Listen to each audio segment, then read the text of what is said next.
എന്നാൽ മഹാനായ സയ്യിദന ഉമർ ഇബ്നുൽ ഖത്താബ് റളിയല്ലാഹു തആല ഒരു ദിവസം വീട്ടിലേക്ക് കയറിച്ചില്ല. ഒരു ദിവസം തന്റെ വീട്ടിലേക്ക് കടന്നു ചെന്നപ്പോ തന്റെ പൊന്നുമകൻ അബ്ദുള്ള, എന്റെ പ്രിയപ്പെട്ടവരെ, തന്റെ പ്രിയപ്പെട്ട പൊന്നുമകൻ അബ്ദുള്ള ഇറച്ചി തിന്നോണ്ടിരിക്കുക, ഇറച്ചിക്കറി വെച്ചിട്ട് തിന്നോണ്ടിരിക്കുക. റളിയല്ലാഹു തആല കണ്ടപ്പം അങ്ങോട്ട് വല്ലാത്ത ദേഷ്യം തോന്നി. തന്റെ മകനോട് ചോദിക്കുകയാ, നാട്ടുകാര് മുഴുവനും പട്ടിണി കിടക്കുമ്പോ ഇസ്ലാമിന്റെ രണ്ടാമത്തെ ഖലീഫയുടെ മകൻ വീടിന്റെ അകത്തിരുന്ന് ഇറച്ചി തിന്നുന്നു. അല്ലാഹുവേ, തന്റെ മകനോട് ദേഷ്യപ്പെടാ. തന്റെ പൊന്നാര മകൻ അല്ലാഹുവേ പടച്ചവനെ ഇറച്ചി തിന്നുന്നത് കണ്ടപ്പോ നാട്ടുകാര് പട്ടിണി കിടക്കുമ്പോ എന്തിനു സഹോദര, ഇന്നത്തെ നേതാക്കന്മാരൊക്കെ പഠിക്കണം. ഇന്നത്തെ ഓരോ നേതാക്കന്മാരും പഠിക്കണം. മഹാനായ സയ്യിദന ഉമർ ഇബ്നുൽ ഖത്താബ് റളിയല്ലാഹു തആല അൻഹു ഒരു ദിവസം വീട്ടിൽ ചെന്നപ്പോ മോൻ തലയിൽ എണ്ണ തേച്ചിരിക്കുക. മഹാനായ ഉമർ ഇബ്നുൽ ഖത്താബ് റളിയല്ലാഹു തആല അൻഹുവിന്റെ മകന്റെ തലയിൽ എണ്ണ തേച്ചിരിക്കുന്നു. ഉമർ റളിയല്ലാഹു തആല അൻഹു ചോദിച്ചു, ഈ എണ്ണ എവിടെ നിന്നാ? ഈ എണ്ണ നിനക്ക് എവിടെ നിന്നാ? തന്റെ പ്രിയപ്പെട്ട പൊന്നുമകൻ പറഞ്ഞു, വാപ്പാ, ഈജിപ്തിൽ നിന്ന് കുറച്ച് ഒലിവെണ്ണ വന്നു, ജെയ്ത്തെണ്ണ. അത് വന്നപ്പോ ഇത് മദീനക്കാർക്ക്, പാവങ്ങൾക്ക് കൊടുക്കാനുള്ള ജോലി ഈ ചെറുപ്പക്കാരനായിരുന്നു, ഉമർ റളിയല്ലാഹു തആല അൻഹുവിന്റെ മകൻ. അപ്പൊ എണ്ണ ഇങ്ങനെ എല്ലാവർക്കും കൊടുക്കുമ്പോ കയ്യിലാവൂലേ? എന്റെ പ്രിയപ്പെട്ട സഹോദരങ്ങളെ, എണ്ണ ഇങ്ങനെ കൊടുത്ത് അവസാനം കയ്യിലായ എണ്ണ, ആ എണ്ണ കൊണ്ട് ഉമർ റളിയല്ലാഹു തആല അൻഹുവിന്റെ മകൻ തലയിലൊന്ന് തലോടി. ആ എണ്ണയാ തലയിൽ തേച്ചിരുന്നേ. സുബ്ഹാനല്ലാഹ്. ഉമർ റളിയല്ലാഹു തആല അൻഹുവിൻ അവിടുന്ന് തന്റെ മകനോട് ദേഷ്യപ്പെട്ടിട്ട് പറഞ്ഞു, ഒന്നുകിൽ എന്തെങ്കിലും ഒരു ഹദിയ ബൈത്തുൽ മാലിൽ കൊടുക്ക്, ഇല്ലെങ്കിൽ പോയി മുട്ടയടിച്ചിട്ട് വരാൻ. അല്ലാഹു നമുക്ക് ഈമാൻ നൽകുമാറാകട്ടെ. അല്ലാഹു നമുക്ക് ഈമാൻ നൽകുമാറാകട്ടെ. മഹാനായ സയ്യിദന ഉമർ ഇബ്നുൽ ഖത്താബ് റളിയല്ലാഹു തആല. അങ്ങനെ ആയിരുന്നു ഉമർ തങ്ങൾ. എന്റെ പ്രിയപ്പെട്ട സഹോദരങ്ങളെ, രാത്രികാലമായാൽ വേഷം മാറി ഇങ്ങനെ നടക്കും. അവിടെ നിന്ന് ഒരിക്കൽ വല്ലാതെ ഉമർ ഇബ്നുൽ ഖത്താബ് റളിയല്ലാഹു തആല അൻഹു അവിടെ നിന്ന് ഇങ്ങനെ മദീനത്തുകൂടെ നടന്നു പോകുമ്പോ അവിടെ നിന്ന് കാണാം, ലം യസ്മഉ അഹദുൻ യൽഹഖു വലം യസ്മഅ. മഹാനായ ഉമർ ഇബ്നുൽ ഖത്താബ് റളിയല്ലാഹു തആല അൻഹു മദീനത്തുകൂടെ നടന്നു പോകുമ്പോൾ പടച്ചവനെ ആരും പുഞ്ചിരിക്കുന്നില്ല, ഒരാളും പുഞ്ചിരിക്കുന്നില്ല, ഒരാളും സംസാരിക്കുന്നില്ല. യാചിച്ച് നടക്കുന്നവരെ പോലും മദീനത്ത് കാണാനില്ല. ഉമർ ഇബ്നുൽ ഖത്താബ് തങ്ങൾക്ക് വല്ലാത്ത അത്ഭുതമായ, ആരും സംസാരിക്കുന്നില്ല, ആരും ചിരിക്കുന്നില്ല, യാചകന്മാരെ പോലും കാണുന്നില്ല. ഉമർ ഇബ്നുൽ ഖത്താബ് തങ്ങൾ അവിടെ നിന്ന് കാര്യം തിരക്കുകയാണ്. എന്താണ് സംഭവിച്ചതെന്ന് ചോദിക്കുമ്പോ ജനങ്ങൾ പറയുന്നു, ഖലീഫ, ചോദിച്ചിട്ടും ആരും തരുന്നില്ല. പിന്നെ എന്തിനാ ചോദിക്കുന്നത്? ഉള്ളവൻ കൊടുക്കുന്നില്ല. എല്ലാവരും പിന്നെ ചോദിച്ചു മടുത്തത് കാരണം മിണ്ടാതെ നടക്കുകയാണ്. വല്ലാത്ത ദാരിദ്ര്യമാണ്. മഹാനായ ഉമർ ഇബ്നുൽ ഖത്താബ് റളിയല്ലാഹു തആല അൻഹു അവസാനം ബൈത്തുൽ മാലിൽ നിന്ന് പണമെടുത്തിട്ട് അവിടെ നിന്ന് അന്നദാനം നടത്തി. അവിടെ നിന്ന് അന്നദാനം, ആദ്യമായിട്ട് അന്നദാനം നടത്തുകയാണ്. ഉമർ തങ്ങൾ പടച്ചവനെ രാത്രിയതാ ഭക്ഷണം വെച്ചു. ഭക്ഷണം കിട്ടാത്തവർ മുഴുവനും, വേണ്ടവർ മുഴുവനും വരാൻ പറഞ്ഞപ്പോ 7000 പേരാണെന്ന് ഭക്ഷണം കഴിക്കാൻ ഒരുമിച്ച് കൂടിയത്. 7000-ഓളം വരുന്ന ആൾക്കാര് പട്ടിണി കാരണം, കഴിക്കാൻ ഭക്ഷണമില്ലാത്തത് കാരണം ഉമർ തങ്ങൾ കൊടുക്കുന്ന ഭക്ഷണം വാങ്ങാൻ കടന്നു വന്നു. പടച്ചറപ്പേ, ഉമർ തങ്ങൾ അവിടെ നിന്ന് അനുയായികളെ വിളിച്ചിട്ട് പറഞ്ഞു, വാങ്ങാൻ കഴിയാത്തവരുണ്ടല്ലോ, രോഗം പിടിച്ച് കിടക്കുന്നവരുണ്ടല്ലോ, പ്രായമായവരുണ്ടല്ലോ, അന്വേഷിക്കാൻ പറഞ്ഞു വിട്ടപ്പോ 14,000. പടച്ചവനെ അവസാനം ഉമർ ഇബ്നുൽ ഖത്താബ് റളിയല്ലാഹു തആല അൻഹു ഭക്ഷണ കിറ്റുമായിട്ട് വാങ്ങാൻ കഴിയാത്ത രോഗികളുടെ വീട് തേടി കടന്നു പോവുകയാണ്. എല്ലാവർക്കും ഭക്ഷണം കൊണ്ട് കൊടുക്കുകയാണ്. ഉമർ തങ്ങൾ അങ്ങനെയാണ്. രാത്രി കാലമായ ഉറക്കമില്ലല്ലോ, എഴുന്നേറ്റ് തന്റെ അനുയായികളെ തെരഞ്ഞു നടക്കുകയാണ്. രാത്രിയായാൽ പടച്ചവരെ ഉമർ തങ്ങൾ വേഷം മാറി നടക്കുകയാ. ഒരിക്കൽ പെട്ടെന്ന് പറയുകയാണ്, ഉമർ ഇബ്നുൽ ഖത്താബ് റളിയല്ലാഹു തആല അൻഹു രാത്രികാലിൽ ഇങ്ങനെ പടച്ചവനെ തന്റെ ജനതയുടെ കാര്യങ്ങൾ അന്വേഷിച്ച് ഇങ്ങനെ നടന്നു പോകുമ്പോ അതാ ഒരു പടച്ചവരെ മലമുകളിൽ ഒരു സ്ഥലത്തൊരു വെളിച്ചം കാണുകയാണ്. അവിടെ നിന്ന് മനസ്സിലായി യാത്രക്കാരോ പെട്ടുപോയതാണ്. സഹാബിയെ വിളിച്ചുകൊണ്ട് ഉമർ ഇബ്നുൽ ഖത്താബ് റളിയല്ലാഹു തആല അൻഹു ആ വീട്ടിലേക്ക് കടന്നു ചെല്ലുമ്പോ സുബ്ഹാനല്ലാഹ് അതാ കുറച്ച് ചെറിയ കുഞ്ഞുങ്ങൾ കിടന്ന് നിലവിളിക്കുകയാണ്. ഒരു ഉമ്മാടുപ്പിന്റെ ചുവട്ടിലിരിക്കുന്നുണ്ട്. മക്കള് കിടന്ന് വല്ലാതെ കരയുകയാണ്. അതാ യാത്രക്കാരാണ്. ഉമർ ഇബ്നുൽ ഖത്താബ് റളിയല്ലാഹു തആല അൻഹു അവിടെന്ന് ചോദിക്കുന്ന, ഉമ്മാ ഈ മക്കള് കിടന്ന് കരയുന്നത് എന്തിനാണ്? കഴിക്കാൻ ഭക്ഷണമില്ലാത്തത് കൊണ്ടാണ്. അവർക്ക് വിശന്നെന്താണ് അവർ കിടന്ന് കരയുന്നത്? ഉമർ തങ്ങൾ ചോദിച്ചു, എന്തേ അടുപ്പിലിരിക്കുന്നത്? എന്താണ് അടുപ്പിലിരിക്കുന്നത്? ഭക്ഷണമാണോ? ഉമ്മ പറഞ്ഞു, ഒരിക്കലുമില്ല, പച്ചവെള്ളം വെച്ചിരിക്കുകയാണ്. എന്റെ മക്കളെ ഭക്ഷണമാണെന്ന് കരുതിയിട്ട് ഇവിടെ കിടന്ന് കരഞ്ഞവർ ഉറങ്ങിപ്പോകുമല്ലോ. അവരെ പറ്റിക്കാനാ വെള്ളം ചൂടുവെള്ളമാ പാത്രത്തിലിരിക്കുന്നത്. എന്നിട്ടാ ഉമ്മ പറയുകയാണ്, ഉമർ ഞങ്ങളുടെ രാജ്യം ഭരിക്കുന്നു, ഞങ്ങളുടെ കാര്യം ഉമറിനറിയേണ്ടതില്ലല്ലോ, ഞങ്ങളുടെ കാര്യം ഉമറിനറിയേണ്ടതില്ലല്ലോ. ആ ഉമ്മ പറഞ്ഞു, ഉമ്മയോട് ചോദിക്കുകയാണ്.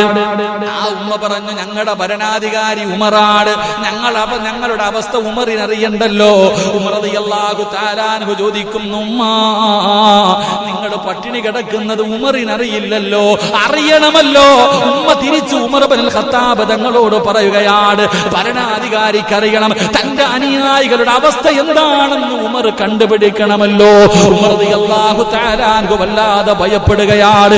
നാളെ പടച്ച റബ്ബിന്റെ മുന്നിൽ കണക്ക് പറയണമല്ലോ. ഉമർ ഇബ്നുൽ ഖത്താബ് റളിയല്ലാഹു തആല അൻഹു അവിടുന്ന് ഇറങ്ങി ഓടുകയാ. തന്റെ വീട്ടിലേക്ക് കടന്നു ചെന്നു. അവസാനം ബൈത്തുൽ മാലിൽ കരുതി വെച്ചിരുന്ന ഭക്ഷണവും നെയ്യും മാവും എല്ലാം എടുത്തു തലയിൽ ചുമന്നുകൊണ്ട് ഈ വീട്ടിലേക്ക് കടന്നു വന്നു. ആഗ്രഹിക്കുന്ന കുഞ്ഞുങ്ങൾക്ക് മുഴുവനും സ്വന്തം കൈകൊണ്ട് ഭക്ഷണം വെച്ചു കൊടുക്കുകയാ. കൂടെ പോയ സഹാബി പറയുകയാണ്, ഉമർ തങ്ങളാണ് അവിടെ ഇരുന്ന് ചപ്പാത്തി മാവ് കുടച്ചുണ്ടാക്കിയത്.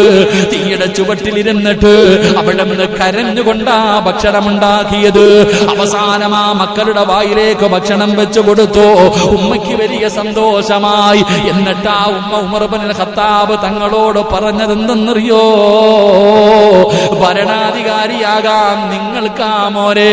ആ ഉമ്മ പറഞ്ഞു കൊടുത്തു, ഇസ്ലാമിന്റെ ഭരണാധികാരിയായിരിക്കേണ്ടത് ഉമറല്ല, നിങ്ങളാണ് അതിനർഹൻ. അവിടെ നിന്ന് പറഞ്ഞു കൊടുക്കുമ്പോ മഹാനായ സയ്യിദുനാ ഉമർ ഇബ്നുൽ ഖത്താബ് റളിയല്ലാഹു തആല അൻഹു അവിടെ നിന്ന് പറഞ്ഞില്ല ഞാനാണ് ഉമറെന്ന്. ആ ഉമ്മ പറഞ്ഞു കൊടുത്തു. ഈ ഭക്ഷണം മുഴുവനും ചുമന്നുകൊണ്ടുവന്ന് വെച്ച് മക്കൾക്കും ആ ഉമ്മയ്ക്കും കൊടുത്തപ്പോ കഴിച്ചു കഴിഞ്ഞിട്ട് പറയാ, മക്കളെ മോനെ, നീയാണ് ഇസ്ലാമിന്റെ ഭരണാധികാരി ആവാനുള്ള യോഗ്യത നിനക്കാ, ഉമറിനല്ല.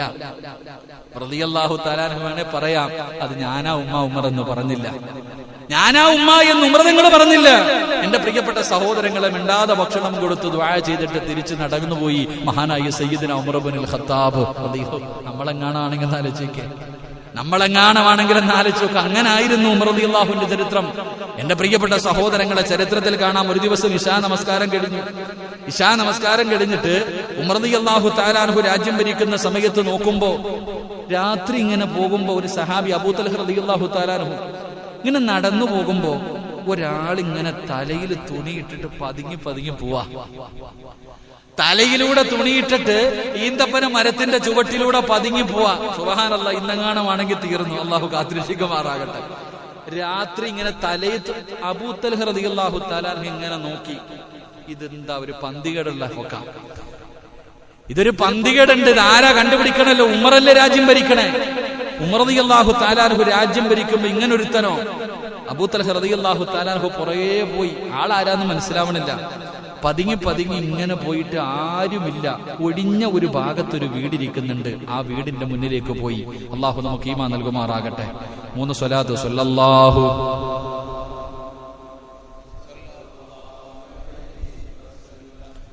സല്ലല്ലാഹു അലാ മുഹമ്മദ് സല്ലല്ലാഹു അലൈഹി വസല്ലം. അല്ലാഹുമ്മ സല്ലി അലാ മുഹമ്മദ് യാ റബ്ബി സല്ലി അലൈഹി വസല്ലം. അല്ലാഹു ഈമാൻ നൽകുമാറാകട്ടെ. കുറച്ചേരം ഇരിക്കല്ലേ, ഒന്നും ആയില്ല, പകുതി ആയില്ല. എന്തായാലും ഇൻഷാ അല്ലാഹ് ഇത്തിരി കൂടെ കിട്ടിക്ക്. അല്ലാഹു ഈമാൻ നൽകുമാറാകട്ടെ. ഉമർ റളിയല്ലാഹു തആല അൻഹുവിന്റെ രാജ്യം ഭരിക്കുന്ന സമയത്ത് ഒരാൾ തലയിൽ തുണിയിട്ടിട്ട് പതുങ്ങിപ്പോവാ. അബൂ തൽഹ റളിയല്ലാഹു തആല അൻഹു പറഞ്ഞു, ഇവനെ പൊക്കണം, ഇവൻ ആരായാലും ഇവനെ കണ്ടുപിടിച്ചിട്ട് ഇവനെ ഉമർ ഇബ്നുൽ ഖത്താബ് തങ്ങളുടെ മുന്നിൽ കൊണ്ടുപോയിട്ട് ഇവന് വേണ്ട ശിക്ഷ മേടിച്ചു കൊടുക്കണം, വിടാൻ പാടില്ല. അങ്ങനെ പുറകെ പോയി അവസാനം നോക്കുമ്പോ സുബ്ഹാനല്ലാഹ് ഒരു വീടിന്റെ മുന്നിൽ ചെന്ന് ഒളിഞ്ഞ്, രാത്രി ഒരു വീടിന്റെ മുന്നിൽ ഒളിഞ്ഞ് ചെന്നിട്ട് അങ്ങോട്ടും ഇങ്ങോട്ടും നോക്കുക, ആരുമില്ല. പടച്ചോനെ അനുവാദം പോലും ചോദിക്കാതെ അകത്തേക്ക് വാതിൽ തുറന്ന് കയറി.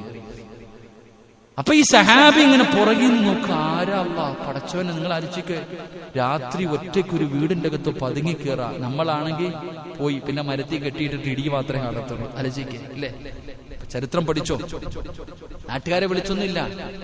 ആ സഹാബി അബൂ തൽഹ റളിയല്ലാഹു തആല ഇങ്ങനെ വാതിൽ അങ്ങോട്ട് തുറന്നിട്ട് പതുക്കെ അകത്തോട്ട് കേറുമ്പോ ആ വീടിന്റെ അകത്ത് കത്തിച്ചു വെച്ചിരുന്ന വിളക്കിന്റെ വെളിച്ചത്തിൽ ആ മുഖം കണ്ടു. ആരാ? മഹാനായ സയ്യിദുനാ ഉമർ ഇബ്നുൽ ഖത്താബ്. ആരാ പാതിരാത്രി കയറി പോണേ? അബൂ തൽഹ റളിയല്ലാഹു തആല അൻഹുവിന്റെ കണ്ണ് തെള്ളിപ്പോയി. കാരണം ഇസ്ലാമിന്റെ രണ്ടാമത്തെ ഖലീഫ മഹാനായ സയ്യിദുനാ ഉമർ ഇബ്നുൽ ഖത്താബ് റളിയല്ലാഹു തആല പാതിരാത്രി പതുങ്ങി വീട്ടിൽ കയറാ. സുബ്ഹാനല്ലാഹ്. ആ സഹാബി ഇങ്ങനെ കണ്ണും തെള്ളി നിൽക്ക. പടച്ചോനെ ആരാ അല്ലാഹ് ഇത്? ഉമറിന്റെ ഹൃദയത്തെ, ഉമർ റളിയല്ലാഹു തആല അൻഹുവിനെ പരാജയപ്പെടുത്തി കളഞ്ഞത് ഏത് പെണ്ണാ അല്ലാഹ്? ആരാ അല്ലാഹ്? പടച്ചോൻ ഈ സഹാബി ഇങ്ങനെ കുറെ നേരം നോക്കി നിന്നു. ഇറങ്ങി വന്നാ ചോദിക്കാന്ന് കരുതിയിട്ട്, ഖലീഫയല്ലേ, ഇറങ്ങി വന്നാ ചോദിക്കാമെന്ന് കരുതി അവിടെ തന്നെ നിന്നു. ഒരുപാട് സമയം നിന്നു, ഇറങ്ങി വന്നില്ല. അവസാനം അബൂ തൽഹ റളിയല്ലാഹു തആല അൻഹു ഒരു അടയാളം വെച്ച് വീട് കണ്ടുപിടിക്കണമല്ലോ. വീടിന്റെ പുറത്തൊരു അടയാളം വെച്ച് വീട്ടിൽ പോയി. ഉറക്കൊന്നുമില്ല, അങ്ങനെ എപ്പോഴോ ഉറങ്ങി. രാവിലെ സുബഹിയുടെ ബാങ്ക് കേട്ടു. മഹാനായ അബൂ തൽഹ റളിയല്ലാഹു തആല അൻഹു പള്ളിയിൽ പോയി, നമസ്കരിക്കാൻ വേണ്ടി പോയി. പടച്ചവനെ പള്ളിയിൽ പോയപ്പോ ഇമാമ നിൽക്കുന്ന ആരാ? മഹാനായ സയ്യിദുനാ ഉമർ ഇബ്നുൽ ഖത്താബ് റളിയല്ലാഹു തആല. അബൂ തൽഹ റളിയല്ലാഹു അൻഹു പുറകെ നിസ്കരിക്കുക. ഇന്നലെ രാത്രി ചങ്ങാതിയെ വീടിനകത്ത് കയറി പോയത്, എങ്ങനെയാ നിസ്കരിക്കുക? അപ്പൊ ഇങ്ങനെ മനസ്സിന്റെ ഉള്ളിൽ മുഴുവനും പടച്ചവൻ എന്തൊരു തെറ്റിദ്ധാരണ. പക്ഷേ ഉമർ ഇബ്നുൽ ഖത്താബ് തങ്ങളോട് ചോദിച്ചില്ല, സലാം വീട്ടി. സുബഹി നമസ്കാരം കഴിഞ്ഞ് സലാം വീട്ടി. മഹാനായ അബൂ തൽഹ റളിയല്ലാഹു തആല അൻഹു അവിടെ ഇറങ്ങുകയാണ്. എന്നിട്ട് ഇന്നലെ രാത്രി പടച്ചവനെ അടയാളം വെച്ച വീട് ഏതാണെന്ന് കണ്ടുപിടിക്കണമല്ലോ. നടക്കുകയാണ്. അവസാനം ആ വീട് കണ്ടുപിടിച്ചു. വീടിന്റെ മുന്നിൽ ചെന്നു. മഹാനായ അബൂ തൽഹ റളിയല്ലാഹു തആല അൻഹു സലാം പറഞ്ഞു. അതാ വീടിന്റെ അകത്ത് നിന്ന് സലാം അടക്കുന്നതൊരു പെണ്ണാ. സുബ്ഹാനല്ലാഹ്. അവിടുന്ന് അനുവാദം ചോദിക്കുകയാണ്. വീടിന്റെ പുറത്ത് പോയി നിന്ന് അബൂ തൽഹ റളിയല്ലാഹു തആല അൻഹു സലാം പറഞ്ഞു. അവിടുന്ന് അനുവാദം ചോദിച്ചപ്പോ മറുപടി പറഞ്ഞത് പെണ്ണാണ് പറഞ്ഞത്. അപ്പൊ കൺഫേമായി. അപ്പൊ ആ വീടിന്റെ അകത്ത് പെണ്ണാണെന്ന് കൺഫേമായി. എന്നിട്ടും ഉമർ തങ്ങളെ പോയതല്ലേ, ശരിയല്ല. അവിടുന്ന് വിശ്വസിച്ചില്ല. അനുവാദം ചോദിച്ചിട്ട് വീടിന്റെ അകത്തേക്ക് കടന്നുപോയി. അനുവാദം ചോദിച്ചിട്ട് വീടിന്റെ അകത്തേക്ക് കടന്നു ചെല്ലുമ്പോൾ ഉമർ തങ്ങൾ കാണുന്ന കാഴ്ച എന്താ? സുബ്ഹാനല്ലാഹ്. പടുവൃദ്ധയായ ഒരു ഉമ്മയാണ്. ആരാരുമില്ലാത്ത, കണ്ണിന് കാഴ്ചയില്ലാത്ത, എല്ലും തോലുമായിട്ട് കിടക്കുന്ന ഒരുമ്മ. പടച്ചവരെ, അബൂ തൽഹ റളിയല്ലാഹു തആല അൻഹുവിന്റെ കണ്ണ് നിറയുകയാ. പടച്ചവരെ, ആ ഉമ്മയുടെ ചാരത്തേക്ക് കടന്നു ചെന്നു. അവിടെ നിന്ന് ചോദിക്കുന്നു, ഉമ്മ, ഇന്നലെ രാത്രി ഇവിടെ ഒരു മനുഷ്യൻ വന്നല്ലോ, എന്തിനാ ഉമ്മ വന്നത്? മോനെ, എനിക്ക് കണ്ണ് കാണാറില്ല, എഴുന്നേക്കാൻ കഴിയാറില്ല. എല്ലാ ദിവസവും രാത്രിയാകുമ്പോ ഒരു മനുഷ്യർ ഇവിടെ വരും. പടച്ചവരെ, എന്നെ കുളിപ്പിക്കുമല്ലോ, എന്റെ വസ്ത്രം കഴുകുമല്ലോ, എന്റെ മൂത്രവും കാഷ്ടവും വാരുമല്ലോ, എന്നെ കുളിപ്പിച്ച് പുതിയ വസ്ത്രങ്ങൾ ധരിപ്പിച്ചിട്ട് ആ മകൻ തന്നെ വീടിന്റെ അകത്തിരുന്ന് ഭക്ഷണമുണ്ടാക്കി. ആ പൊന്നുമോൻ എനിക്ക് ചവയ്ക്കാൻ പല്ലില്ലാത്തത് കാരണം സ്വന്തം വായിക്കകത്തിട്ട് ചവച്ചരച്ചിട്ട് എനിക്ക് എല്ലാ ദിവസവും വാരിത്തരുന്ന മനുഷ്യനാ. അല്ലാഹുവേ, സ്വന്തം ഉമ്മാനെ നോക്കുന്നത് പോലെ ഇന്നുമ്മയെപ്പോലും അങ്ങനെ പല മക്കളും നോക്കാറില്ല. ഏത് ഭരണാധികാരിക്കാ ഇങ്ങനെ ഭരിക്കാൻ കഴിയുന്നത്? ഉമർ തങ്ങൾ ചെന്ന ഉമ്മാന്റെ മൂത്രം വാരുകയാ. ഇന്നൊരു രോഗിയെ കാണാൻ പോയാൽ തന്നെ എന്റെ പ്രിയപ്പെട്ടവരെ, പത്രക്കാര് ഫോട്ടോ എടുക്കും, അത് കഴിഞ്ഞത് ഫ്ലെക്സ് അടിക്കും, അല്ലെങ്കിൽ യൂട്യൂബിലും ഫേസ്ബുക്കിലും ഇടും. എന്നിട്ട് മാറി നിന്നിട്ട് ഡെറ്റോൾ അടിച്ച് കൈ കഴുകുന്ന കാലവാ. ഉമർ തങ്ങൾ അങ്ങനെയല്ല. ആ ഉമ്മ ഉമ്മയുടെ മൂത്രം കഴുകി, കാഷ്ടം വാരി, ഉമ്മാനെ കുളിപ്പിച്ചു, ഉമ്മയുടെ തുണി കഴുകി കൊടുത്തു, പുതിയ വസ്ത്രം ധരിപ്പിച്ചു, ഉമ്മാനെ സ്വന്തം കൈകൊണ്ട് ഭക്ഷണം വെച്ച് വിളമ്പിയിട്ട് തന്റെ വായിക്കകത്തിട്ട് ചവച്ചരച്ചിട്ട് ആ ഉമ്മാടെ വായിലേക്ക് വാരി കൊടുക്കുകയാ. സുബ്ഹാനല്ലാഹ്. അബൂ തൽഹ റളിയല്ലാഹു തആല അൻഹു ചോദിക്കുന്നു, ഉമ്മ അതാരാണെന്നറിയോ? ഉമ്മ അതാരാണെന്നറിയോ? ഉമ്മ പറഞ്ഞു, മോനെ എത്ര ചോദിച്ചിട്ടും ആരാണെന്ന് പറയുന്നില്ല, എനിക്ക് കണ്ണ് കാണില്ലല്ലോ, എത്ര ചോദിച്ചിട്ടും ആരാണെന്ന് പറയുന്നില്ല. അബൂ തൽഹ റളിയല്ലാഹു തആല അൻഹു പറഞ്ഞു, ഉമ്മ അതാണ് മഹാനായ സയ്യിദുനാ ഉമർ ഇബ്നുൽ ഖത്താബ്. അതാണ് ഉമർ ഇബ്നുൽ ഖത്താബ്. എന്റെ പ്രിയപ്പെട്ടവരെ, ഉമറിന്റെ ഭരണം എങ്ങനെയായിരുന്നു? ഒരു കാര്യത്തിലും വിട്ടുവീഴ്ചയില്ലായിരുന്നു. വല്ലാത്ത ജനങ്ങളുടെ കാര്യത്തിൽ വല്ലാത്ത ശ്രദ്ധയായിരുന്നു.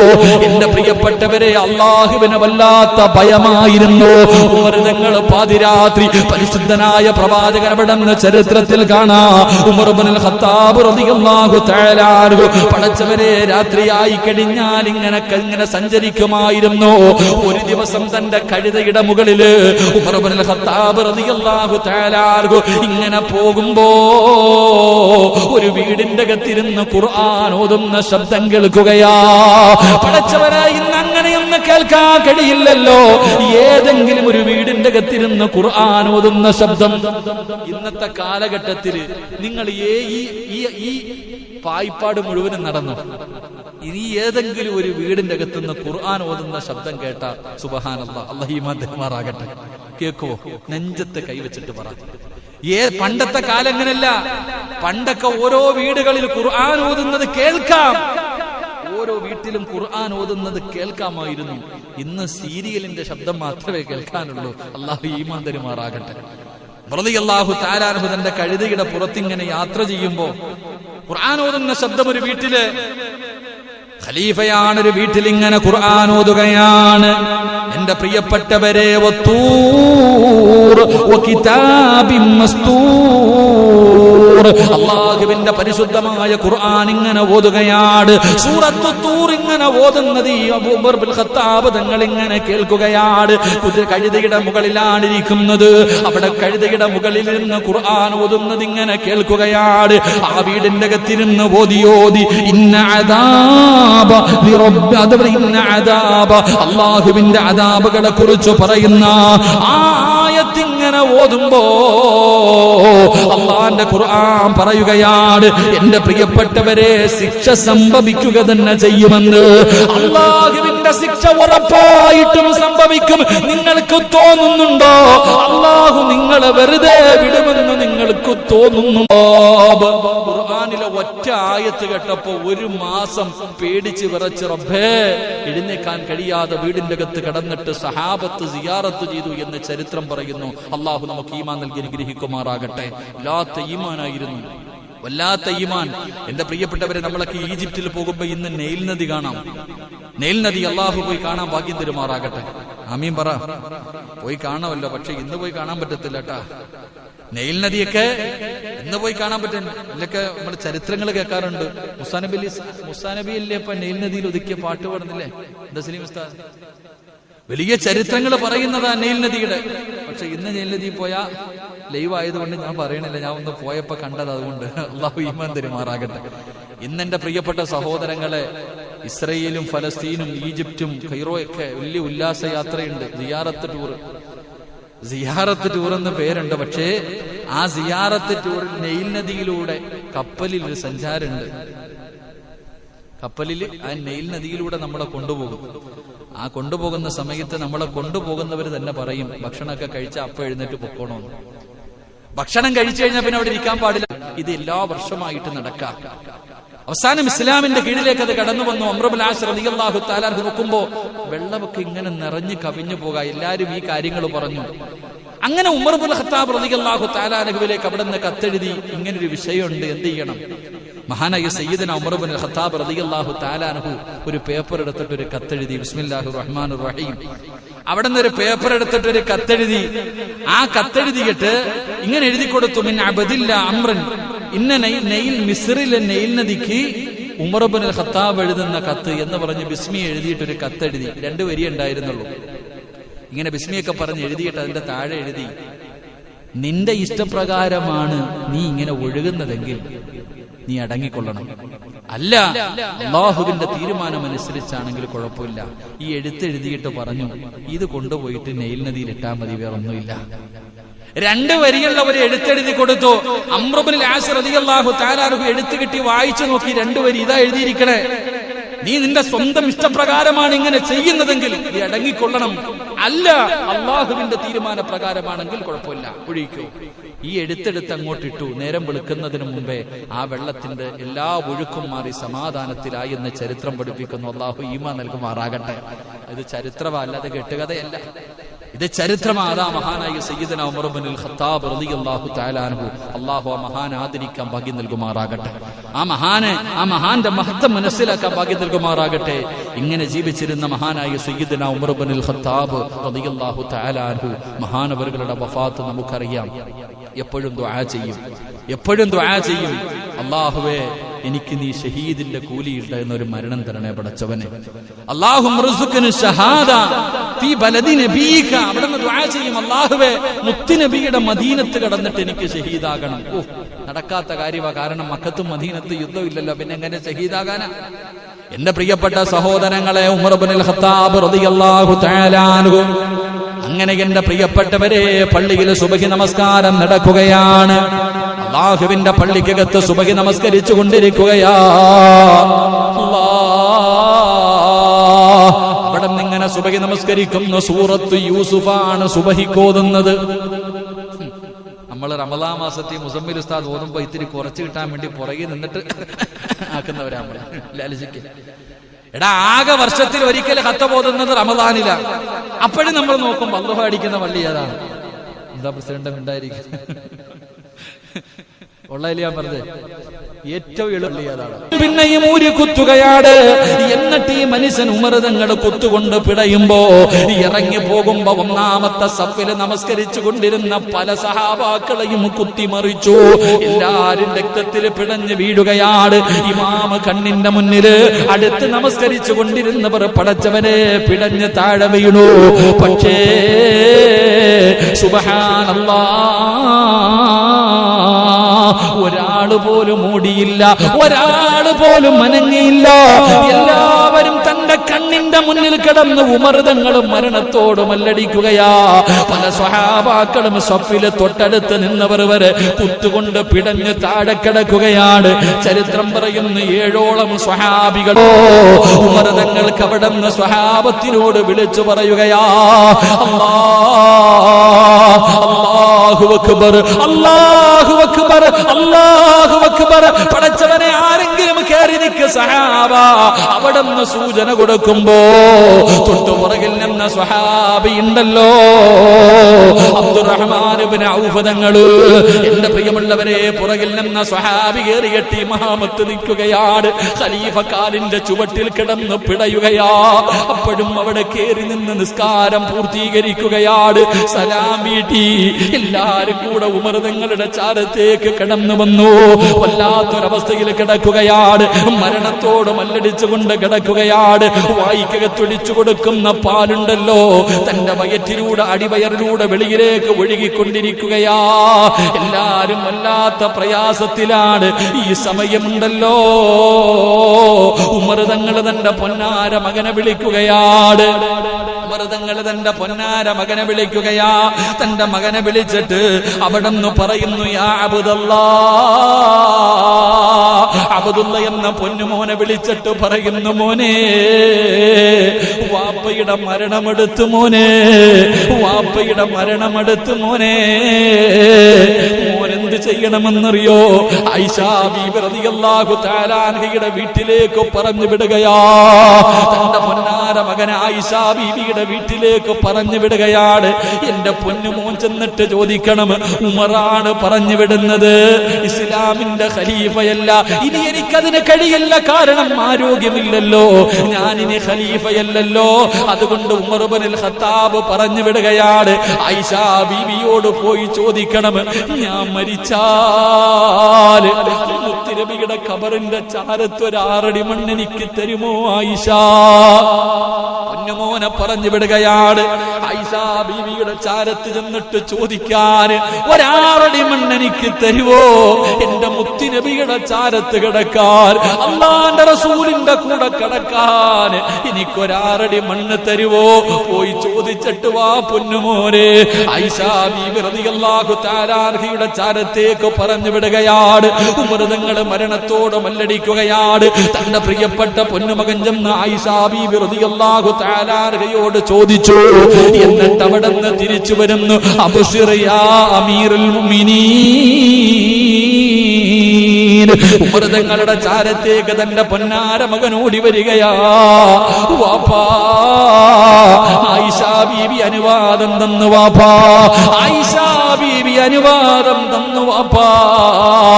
അല്ലാഹുവേ, അവിടെ നിന്ന് സന്തോഷ വാർത്ത പറയുമ്പോ ഉമർ തങ്ങൾ രണ്ടാമതും മോനെ വിളിച്ചിട്ട് പറഞ്ഞു, മോനെ, ഞാൻ മരിച്ചു കഴിഞ്ഞാ എന്റെ മയ്യത്ത് കൊണ്ടുപോയി ആയിഷാ ബീവിയുടെ വീടിന്റെ മുന്നിൽ കൊണ്ടുവെക്കണം. ആയിഷാ ബീബി റളിയല്ലാഹു തആല അൻഹയുടെ വീടിന്റെ മുന്നിൽ കൊണ്ടുപോയി എന്റെ മയ്യത്ത് വെക്കണം. എന്നിട്ട് രണ്ടാമതും ചോദിക്കണം, എന്നെ എവിടെ കബറടക്കിയോട്ടെ, കാരണം ഇന്ന് ഞാൻ ജീവിച്ചിരിപ്പുണ്ട്, ഞാൻ ഖലീഫയാണ്. അതുകൊണ്ട് ഞാൻ മരിച്ചതിന് ശേഷവും പോയി ചോദിക്കണം, കാരണം ആ സ്ഥലം ഏതെന്നറിയോ? ആയിഷാ ബീബി റളിയല്ലാഹു തആല തനിക്ക് വേണ്ടി കരുതി വെച്ചിരുന്ന സ്ഥലമാ. ഏറ്റവും വലിയ സദക്കയാ മനുഷ്യ, ഏറ്റവും വലിയ സദക്കയാണ്. ആയിഷാ ബീവിയുടെ ജീവിതത്തിലെ ഒരു വലിയ മോഹമായിരുന്നു, തന്റെ വാപ്പയല്ലേ കിടക്കുന്നത്, തന്റെ പ്രിയപ്പെട്ട ഭർത്താവല്ലേ കിടക്കുന്നത്, വാപ്പായുടെയും പൊന്നാര ഭർത്താവിന്റെയും കൂടെ എവിടെ കിടക്കാൻ? ആ കുറച്ച് സ്ഥലമുണ്ടല്ലോ, ആയിഷാ ബീവി തനിക്ക് വേണ്ടി മനസ്സിൽ കരുതി വെച്ചതാ. ആയിഷാ റളിയല്ലാഹു തആല അൻഹ തനിക്ക് വേണ്ടി കരുതി വെച്ചിരുന്ന സ്ഥലമാണ്. അതുകൊണ്ടാ ഉമർ തങ്ങൾ പറഞ്ഞു, മോനെ, ഞാൻ മരിച്ചു കഴിഞ്ഞാ എന്റെ മയ്യത്ത് കൊണ്ടുവച്ചിട്ട് ചോദിക്കണേ. ആ സ്ഥലം ആയിഷയ്ക്ക് വല്ലാത്ത ഇഷ്ടമുള്ളതാണ്. അത് ഉമ്മഹാത്തുൽ മുഅ്മിനീൻ ആയിഷ റളിയല്ലാഹു തആല അൻഹ തനിക്ക് വേണ്ടി കരുതി വെച്ചിരിക്കുന്ന സ്ഥലമാണ്. അതുകൊണ്ട് എന്റെ മയ്യത്ത് അവിടെ കൊണ്ടുവച്ച് ചോദിക്കണേ. എന്റെ പ്രിയമുള്ളവരെ, ഉമർ ഇബ്നുൽ ഖത്താബ് റളിയല്ലാഹു തആല അൻഹു പടച്ചവനെ അവിടെ നിന്ന് ബോധം കെട്ട് കിടക്കുകയാണ്. അവിടെ നിന്ന് ബോധം പോയി തിരിച്ചു വന്നപ്പോൾ ആദ്യമായിട്ട് ചോദിച്ചത് എന്തെന്നറിയോ? സഹാബാ, നിങ്ങൾ നമസ്കാരം പൂർത്തീകരിച്ചോ സഹാബാ? എന്നിട്ട് പറയുകയാ, എന്റെ നമസ്കാരം പൂർത്തീകരിക്കാൻ പറ്റിയില്ലല്ലോ. ഉമർ തങ്ങൾ അപ്പോഴും കരയുകയാണ്, ഉമർ തങ്ങൾ അപ്പോഴും കരയുകയാണ്. ഉമർ തങ്ങളും നമസ്കാരത്തെ കുറിച്ചാ ഓർമ്മപ്പെടുത്തിയത്. നമസ്കാരത്തിന്റെ കാര്യമാണ്. മുത്തുനബി വഫാത്താകുമ്പോഴും നമസ്കാരത്തെ കുറിച്ച് ഓർമ്മപ്പെടുത്തി. മഹാനായ സയ്യിദുനാ അബൂബക്കർ സിദ്ദീഖ് റളിയല്ലാഹു തആല അൻഹു ആ സ്വഹാബിയും നമസ്കാരത്തെ കുറിച്ച് ഓർമ്മപ്പെടുത്തി. മഹാനായ സയ്യിദുനാ ഉമർ ഇബ്നുൽ ഖത്താബ് റളിയല്ലാഹു തആല അൻഹു മഹാനവറുകളും നമസ്കാരത്തെ കുറിച്ച് ഓർമ്മപ്പെടുത്തി. അവസാനം റബ്ബേ മരണത്തോട് മല്ലടിക്കുമ്പോ തന്റെ പ്രിയപ്പെട്ട പൊന്നാര മകനെ തലയെടുത്തിട്ട് മടിയിൽ വെക്കുകയാണ്. തലയെടുത്ത് മടിയിൽ വെച്ചു. മരണത്തോട് മല്ലടിക്കുന്ന സമയത്ത് ഉമർ ഇബ്നുൽ ഖത്താബ് തങ്ങൾ പറഞ്ഞു, മോനെ, വാപ്പാടെ തലയെടുത്തിട്ട് മണ്ണിലിടടാ, മടിയിൽ വെക്കല്ലേ മോനെ, വാപ്പാടെ മയ്യത്ത് മടിയിൽ വെക്കല്ലേ, വാപ്പാടെ തലയെടുത്തിട്ട് താഴെ മണ്ണിലേക്ക് വെക്കും മോനെ. അല്ല എന്നോട് കരുണ കാണിക്കട്ടെ, അല്ല എന്നോട് കരുണ കാണിക്കട്ടെ. മുത്തുനബിയുടെ തലയെടുക്കാൻ പോയവനാ. അല്ലാഹുവിന്റെ റസൂൽ സല്ലല്ലാഹു അലൈഹി വസല്ലം നിന്റെ വാപ്പ പ്രവാചകനെ ചീത്ത വിളിച്ചവനാണ്, മുത്തുനബിയുടെ തലയെടുക്കാൻ പോയവനല്ലേ ഉമർ. അല്ല എന്നോട് കരുണ കാണിക്കട്ടെ, ഈ മണൽത്തരിയിൽ കിടന്ന് തലയിട്ടടിക്കുന്ന സമയത്തെങ്കിലും അല്ല എന്നോട് കരുണ ചെയ്യട്ടെ. ലാ ഇലാഹ ഇല്ലല്ലാഹ്, ഷഹാദത്ത് കലിമ പറയാൻ എനിക്ക് ഭാഗ്യം കിട്ടണമല്ലോ. എന്റെ പ്രിയപ്പെട്ട സഹോദരങ്ങളെ, അവസാനം ഉമർ ഇബ്നുൽ ഖത്താബ് റളിയല്ലാഹു തആല അൻഹു അവിടുന്ന് ഷഹാദത്ത് കലിമ പറഞ്ഞു പടച്ച റബ്ബിന്റെ സ്വർഗ്ഗത്തിലേക്ക് പച്ചപ്പറവയെ പോലെ പറന്നു പോവുകയാ. അവിടുന്ന് ജനാസ കുളിപ്പിച്ചു. എന്റെ പ്രിയപ്പെട്ട സഹോദരങ്ങളെ, മയ്യത്ത് കഫൻ പൊതിഞ്ഞു. അല്ലാഹുവേ, ഉമർ തങ്ങളുടെ ജനാസ ഷഹീദാണല്ലോ. അവിടുന്ന് കഫൻ പൊതിഞ്ഞു. എല്ലാവരും കൂടെ ഉമർ ഇബ്നുൽ ഖത്താബ് തങ്ങൾ അല്ലാഹുവേ കഫൻ പൊതിയുന്ന സമയത്ത് സഹാബത്ത് കരയുകയാ, സഹാബത്ത് കരയുകയാ. എന്തേ കാരണമെന്നറിയോ? ഉമർ തങ്ങളുടെ ശരീരം മുഴുവനും പാടുകളാണ്. അതാ ഉമർ തങ്ങളുടെ ശരീരം മുഴുവനും ചാട്ടവാറിന്റെ പാടുകളാ. ഹസിബൂ ഖബല അൻ തുഹാസബൂ. ഉമർ തങ്ങളെ രാത്രിയായി കഴിഞ്ഞ വീടിന്റെ അകത്ത് കയറിയിട്ട് ചാട്ടവാറെടുത്ത് തന്റെ ശരീരത്തടിച്ചിട്ട്, നീ അല്ലാഹനെ ധിക്കരിച്ചല്ലോ, നീ അങ്ങനെ ചെയ്തല്ലോ, നീ പാപം ചെയ്തല്ലോ എന്ന് പറഞ്ഞുകൊണ്ട് സ്വന്തം ശരീരത്തിനെ ചാട്ടവാറ് കൊണ്ട് തല്ലിച്ചതയ്ക്കുമായിരുന്നു, സ്വന്തം വിചാരണ ചെയ്യുമായിരുന്നു. അതിന്റെ അടയാളമാ ശരീരം മുഴുവനും ഉടുപ്പം കൂരിയപ്പോൾ, ഇവിടത്തെ കമീസങ്ങ് മാറ്റിയപ്പോ ശരീരം മുഴുവനും ചാട്ടവാറുകളുടെ പാടുകൾ. അല്ലാഹുവേ, മുഖത്തിരണ്ട് ചാലുകളാ. മഴവെള്ളപ്പാച്ചിലിൽ വെള്ളമൊലിച്ചു പോകുമ്പോ ചാല് കാണുമല്ലോ, ഓട കാണുമല്ലോ. അതുപോലെ ഉമർ തങ്ങളുടെ കണ്ണുനീരിങ്ങനെ ഒഴുകി ഒഴുകിയിട്ട് രണ്ട് കണ്ണിന്റെയും താഴെ ഒരു ചാലുണ്ടായിരുന്നു സഹോദരാ. ഏത് ഉമർ? മുത്തുനബിയല്ലേ പറഞ്ഞത്, അബൂബക്കറും ഫിൽ ജന്ന, ഉമറും ഫിൽ ജന്ന, ഉസ്മാനും ഫിൽ ജന്ന, അലിയും ഫിൽ ജന്ന. 10 സ്വഹാബത്തിന്റെ പേരെടുത്തിട്ട് മുത്തുനബി പറഞ്ഞു 10 പേരും സ്വർഗ്ഗത്തിലാ. എന്നിട്ട് പറഞ്ഞു, ഉമറേ, അബൂബക്കറ്, നിങ്ങൾ രണ്ടുപേരും എന്റെ കൂടെയാ, എന്റെ കൂട്ടുകാരാണെന്ന് മുത്തുനബി പറഞ്ഞ ഉമർ ഇബ്നുൽ ഖത്താബ് റളിയല്ലാഹു തആല അൻഹുവിന്റെ ശരീരം മുഴുവനും ചാട്ടവാറുകൾ കൊണ്ട് തല്ലിയ പാടുകൾ, തന്റെ മുഖത്ത് കണ്ണുനീരൊഴുകിയിട്ട് ചാലുകൾ. ഇങ്ങനായിരുന്നു ഉമർ തങ്ങളുടെ ജീവിതം. ആ ഉമർ തങ്ങളാണ് റബ്ബേ അവിടുന്ന് ജനാസ പൊതിഞ്ഞു കൊണ്ടുവച്ചു. മഹ്ദി ആയിഷ, ഉമ്മഹാത്തുൽ മുഅ്മിനീൻ ആയിഷ റളിയല്ലാഹു തആല അൻഹ കൊണ്ടുവച്ച ജനാസ കൊണ്ടുവച്ചിട്ട് അവിടുന്ന് ചോദിക്കുന്നു, ഉമ്മാ, എന്റെ ഉപ്പാന മുത്തുനബിയുടെ ചാരത്തൊന്ന് കബറടക്കിക്കൊള്ളട്ടെ. ആയിഷ ബീവി റളിയല്ലാഹു തആല അൻഹ തനിക്ക് വേണ്ടി കരുതി വെച്ചിരുന്ന സ്ഥലം, തനിക്ക് വേണ്ടി മാറ്റി വെച്ചിരുന്ന സ്ഥലം, അല്ലാഹുവേ, അതല്ലേ സദഖ എന്ന് പറഞ്ഞാൽ. ആരാ സഹോദര അങ്ങനെ കൊടുക്കുന്നത്? ഇതുപോലെ ഒരു ഭാഗ്യമാരാ കിട്ടികെട്ട് നഷ്ടപ്പെടുത്തുന്നത്? അള്ളാന്റെ റസൂലിന്റെ കൂടെ കിടക്കാൻ, തന്റെ വാപ്പാടെ ചാരത്ത് കിടക്കാൻ കരുതി വെച്ചിരുന്ന സ്ഥലമല്ലേ ആയിഷ ബീബി റളിയല്ലാഹു തആല അൻഹ കൊടുത്തത്?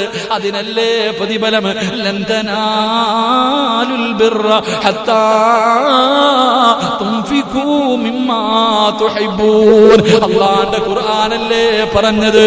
എന്റെ പ്രിയപ്പെട്ടവരെ, അവനവൻ ആവശ്യമായിരിക്കുന്ന സമയത്ത് കൊടുക്കുന്നതിന് വല്ലാത്ത പ്രതിഫലമാ. അവനവന് സ്വന്തം ആവശ്യമുള്ള സമയത്ത്, വളരെ ഞെരുക്കത്തിലിരിക്കുന്ന സമയത്ത് കോടികൾ കിട്ടുമ്പോഴല്ല, ലോട്ടറി അടിക്കുമ്പോഴല്ല പാവങ്ങൾക്ക് കൊടുക്കേണ്ടത്. നിനക്ക് ഒരു നേരത്തെ അന്നത്തിന് വകയില്ലാതിരിക്കുന്ന സമയത്ത് ഒരു പാവപ്പെട്ടവൻ നിന്റെ മുന്നിൽ വന്ന് കൈനീട്ടുമ്പോ കയ്യിലിരിക്കുന്നതിൽ അല്പം കൊടുക്കുന്നത് കോടികൾ കൊടുക്കുന്നതിനേക്കാളും പ്രതിഫലമാ. എന്റെ പ്രിയപ്പെട്ടവരെ, ആയിഷ റളിയല്ലാഹു തആല അൻഹ തനിക്ക് വേണ്ടി കരുതി വെച്ചിരുന്ന സ്ഥലമാണ് അവിടെ നിന്ന് കൊടുത്തത്. സഹാബത്ത് കൊണ്ടുപോയി. മയ്യത്ത് നമസ്കാരം കഴിഞ്ഞു. മുത്തുനബിയുടെ കാലിന്റെ ചുവട്ടിൽ കിടപ്പുണ്ട്. മഹാനായ സയ്യിദുനാ ഉമർ ഇബ്നുൽ ഖത്താബ് റളിയല്ലാഹു തആല അൻഹു കരുണക്കടലായ അല്ലാഹ്, ദയാലുവായ അല്ലാഹ്, ആ മഹാന്റെ ബർക്കത്ത് കൊണ്ട് ഞങ്ങളെ രക്ഷപ്പെടുത്തണേ അല്ലാഹ്, ഞങ്ങളുടെ പ്രയാസങ്ങൾ മാറ്റണേ അല്ലാഹ്, ഞങ്ങൾക്ക് സമാധാനം തരണേ അല്ലാഹ്, ഞങ്ങളുടെ ജീവിതത്തിലെ പിഴവുകൾ പുറത്തു തരണേ അല്ലാഹ്, മരിക്കുന്നതിന് മുമ്പ് അവരുടെ ഖബർ സിയാറത്ത് ചെയ്യാ ഭാഗ്യം തരണേ അല്ലാഹ്, അവര് കിടക്കുന്ന പടച്ച റബ്ബിന്റെ അനുഗ്രഹങ്ങൾ കൊണ്ട് നിറച്ച സ്വർഗത്തിലേക്ക് റബ്ബേ ജീവിതത്തിൽ ചെയ്ത സൽക്കർമ്മമൊന്നുമില്ല, ഈ സദസ്സിൽ ഇരുന്നു കൊണ്ട് ആ മഹാന്റെ ചരിത്രം കേട്ടതിന്റെ ബർക്കത്ത് കൊണ്ട്, ഈ സദസ്സിൽ ഇരുന്നതിന്റെ ബർക്കത്ത് കൊണ്ട് ഞങ്ങൾക്കും സ്വർഗം തരണേ അല്ലാഹ്, ഈ ഒരുമിച്ച് കൂടൽ അതിനൊരു സബബാക്കണേ അല്ലാഹ്. അല്ലാഹു സ്വീകരിക്കുമാറാകട്ടെ. കരുണക്കടലായ പടച്ച റബ്ബ് ആ മഹാന്റെ ഖബർ സിയാറത്ത് ചെയ്യാൻ, മുത്തുനബിയുടെ റൗളാ ഷരീഫിന്റെ ചാരത്ത് നിന്ന് അവരോട് സലാം പറയാൻ അള്ളാഹു നമുക്ക് എല്ലാവർക്കും ഭാഗ്യം നൽകി അനുഗ്രഹിക്കുമാറാകട്ടെ. അതുകൊണ്ട് എന്റെ പ്രിയമുള്ള സഹോദരങ്ങളും മുഅ്മിനീങ്ങളെ, അള്ളാഹുവിന്റെ പ്രവാചകന്റെ സ്വഹാബത്തിന്റെ ചരിത്രം പഠിക്കണം, ജീവിതത്തിൽ പ്രാവർത്തികമാക്കണം. അള്ളാഹു നമുക്ക് തൗഫീഖ് നൽകി അനുഗ്രഹിക്കുമാറാകട്ടെ.